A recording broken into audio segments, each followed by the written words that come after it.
We're thinking of a property analogy, and you know how I love metaphors and analogies. And we're thinking about a painter. So you could buy a property and you could decorate it for yourself. Or you could employ a painter, and the painter is the professional. They do it all the time. They have the skill to cut in at the corners, you know, that tricky bit where the two walls meet. They know the right paints to use. They have a team, so they can do it quicker. They can do it better than you. And really, that's what a mentor is all about. A mentor will come to you and work with you.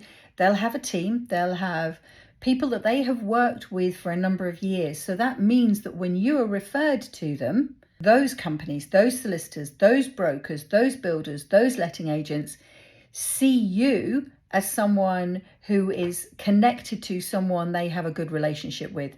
And that will help you. So don't paint it yourself. Get in the painter. Don't do it yourself. Get in the right mentor.